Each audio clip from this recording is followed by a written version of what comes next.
Bem-vindos a mais uma jornada pelas histórias que moldaram a nossa fé. Hoje, vamos mergulhar na vida de um dos profetas mais impressionantes de todos os tempos, Elias, o homem que sozinho desafiou um império de falsos deuses. Prepare-se, porque a história de hoje é sobre coragem, poder e uma fé que incendeia. Imagine um tempo de profunda escuridão espiritual. O povo de Israel, a nação escolhida, havia virado as costas para o Deus verdadeiro. O rei Acabe e sua esposa Jezabel haviam instituído o culto a Baal por todo o reino. Estátuas eram erguidas, rituais pagãos eram praticados e a adoração ao Criador parecia esquecida. Parecia que a escuridão havia vencido. Mas é exatamente na noite mais escura que a chama mais brilhante se destaca. E essa chama se chamava Elias. Elias não era um rei, nem um general. Ele era um homem simples, de Tisbe, em Gileade. Um homem que andava com Deus, que ouvia sua voz e que sentia em seu coração uma santa indignação contra a idolatria que consumia seu povo. Ele não se conformou com o estado das coisas. Enquanto muitos se calavam por medo ou conveniência, Elias se levantou. Sua primeira grande aparição foi para declarar um juízo divino. Não choveria em Israel, exceto pela sua palavra. E por 3 anos e meio, o céu se fechou. A seca veio como um lembrete físico da aridez espiritual da nação. Durante esse período, Deus cuidou de Elias de maneiras milagrosas. Primeiro, junto a um ribeiro, onde corvos o alimentavam. Depois, na casa de uma viúva em Sarepta, onde a farinha da panela e o azeite da botija nunca se acabaram. Esses milagres não eram apenas para a sobrevivência de Elias, eram lições. Deus estava mostrando ao seu profeta que ele é o provedor, o sustentador, e que sua fidelidade não depende das circunstâncias. Ele estava forjando em Elias a confiança inabalável de que ele precisaria para o maior confronto de sua vida. E esse confronto estava para chegar. Após 3 anos e meio, Deus disse a Elias: apresente-se a Acabe, pois farei chover sobre a terra. O encontro entre o profeta e o rei foi tenso. Acabe o acusou: és tu, o perturbador de Israel. Mas Elias, com a autoridade de quem fala por Deus, devolveu a acusação. Eu não tenho perturbado a Israel, mas tu e a casa de teu pai, porque deixastes os mandamentos do Senhor e seguistes os Baalins. A coragem de Elias era extraordinária. Ele não estava intimidado pelo poder do rei, porque sabia que servia a um poder infinitamente maior. E então, ele lançou o desafio que entraria para a história. Um desafio que colocaria frente a frente o Deus de Israel contra os falsos deuses de Canaã. Elias propôs: reúna todo o povo de Israel no Monte Carmelo. Traga também os 450 profetas de Baal e os 400 profetas de Azerá, que comem à mesa de Jezabel. O palco estava montado. De um lado, uma multidão, um rei e 850 profetas pagãos. Do outro lado, um único homem, Elias. O Monte Carmelo se tornou o grande teatro da fé. Diante de todo o povo, Elias clamou com uma pergunta que ecoa até os nossos dias. Até quando vocês ficarão em dúvida sobre quem seguir? Se o Senhor é Deus, sigam-no. Mas se Baal é Deus, sigam-no. O povo, confuso e vacilante, não respondeu nada. Então Elias explicou o teste. 2 novilhos seriam preparados para sacrifício. Um para os profetas de Baal, outro para ele. Invoquem o nome do seu Deus, disse Elias.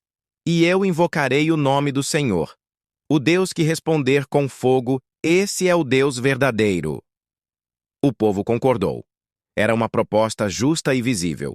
A primeira tentativa foi dos profetas de Baal.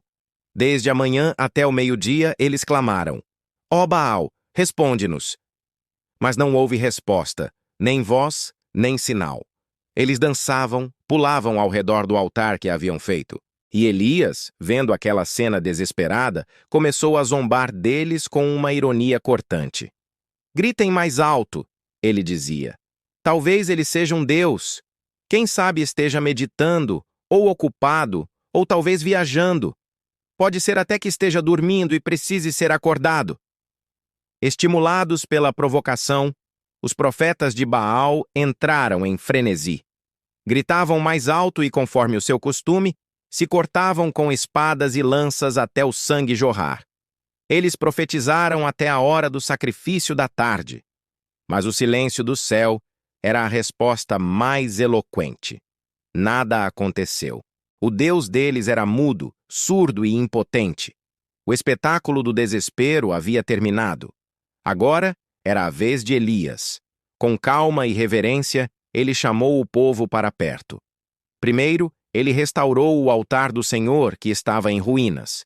Pegou 12 pedras, representando as 12 tribos de Israel, e reconstruiu o altar em nome do Senhor. Ele não estava fazendo um show, estava restaurando um princípio.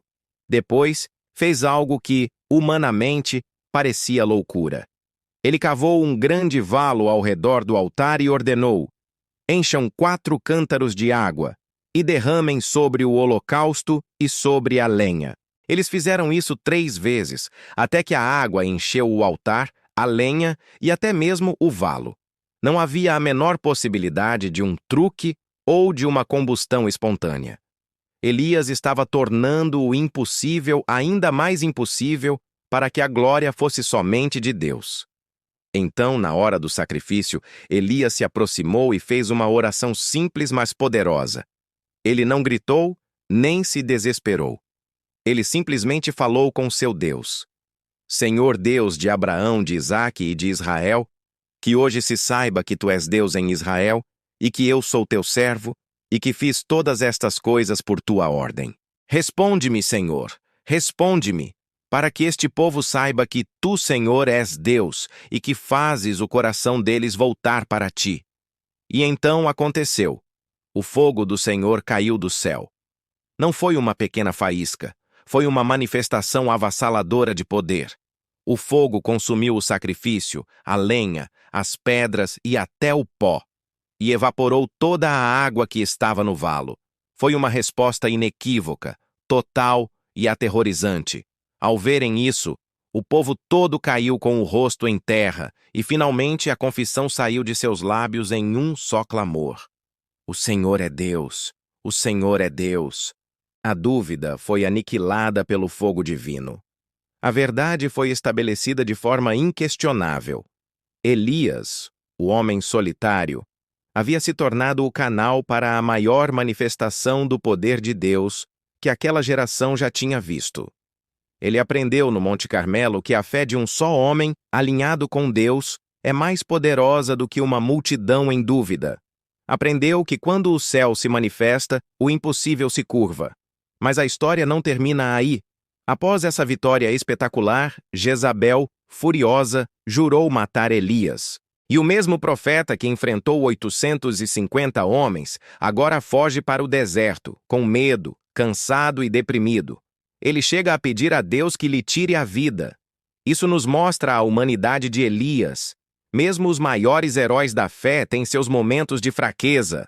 Mas Deus não o abandona.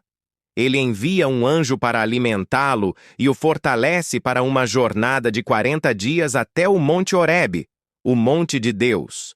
Lá, no mesmo lugar onde Deus falou com Moisés, Elias tem um encontro transformador.